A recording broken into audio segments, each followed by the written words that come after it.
चंद हफ्ते कबल DGISPR major general Asif Ghafoor ने प्रेस ब्रीफिंग के दौरान कुछ फ़ौजी अफसरों के मुल्क दुश्मन सरगर्मियों में मुलव्वस होने की बात की थी। उनका कोर्ट मार्शल हुआ और उनको सज़ाएं सुना दी गईं। पाक फ़ौज के सरबराह जनरल कमर जावेद बाजवा ने इन अफसरों पर जासूसी का इल्ज़ाम साबित होने पर कैद और मौत की सज़ाओं की तौसीक़ की है।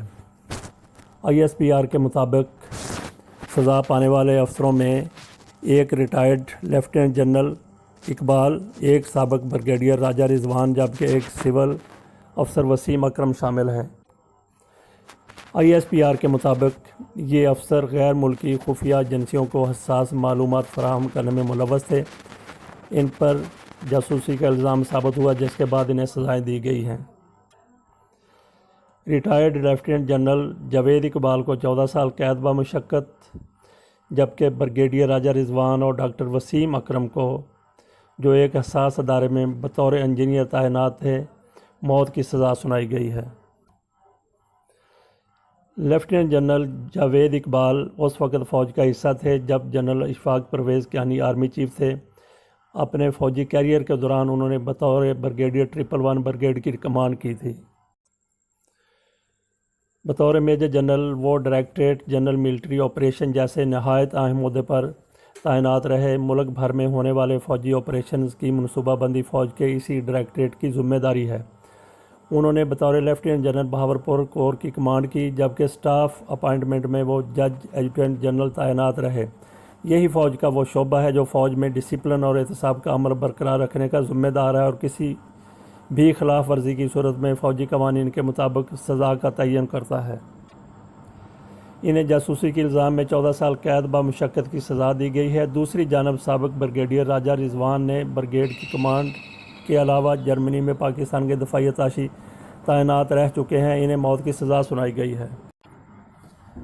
फ़ौजी और सिविलियन के हवाले से तवाफ़त के बारे में कुछ लोगों की खुशफहमी या गलतफहमी दूर हो जानी चाहिए। मुल्क में कोई भी आइनी ओहदा, चाहे वो फ़ौजी हो या सिविल, रखने की सूरत में मुतलका अफसर को ऑफिशियल सीक्रेट एक्ट पर दस्तखत करना होते हैं, जिसके तहत वो उम्र भर के लिए पाबंद हो जाते हैं कि वो किसी भी किस्म की खुफिया मालूमात किसी भी मरहले पर किसी से भी शेयर नहीं कर सकते।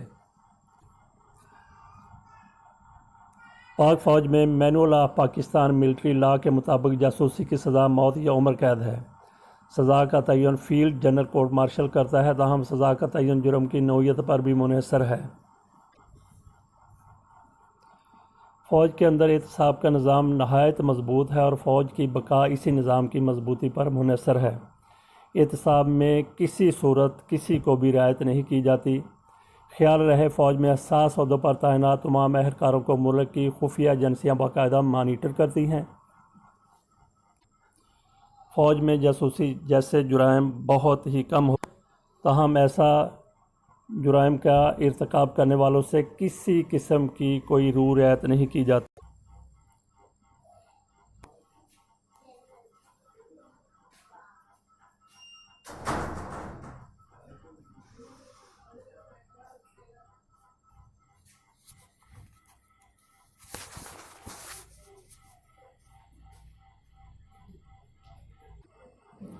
असफानदियार वली, मौलाना फजल रहमान और महमूद अचकजई जैसे लोग पाकिस्तान के ख़िलाफ़ जिस तरह का प्रोपेगेंडा करते हैं और दुश्मन एजेंसियों के हाथों में खेलते हैं, उन लोगों के लिए भी ये सज़ाएं एक वार्निंग की हैसियत रखती हैं।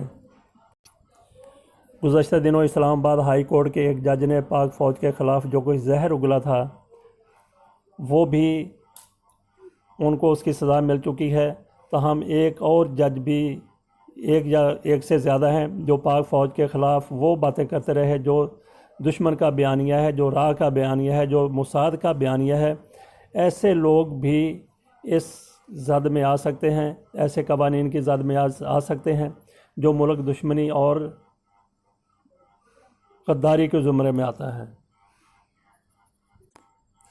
इन हालात में मियाँ नवाज़ शरीफ सबसे ज़्यादा ख़तरे में नज़र आ रहे हैं। वॉल्यूम 10 की बात की जा रही थी।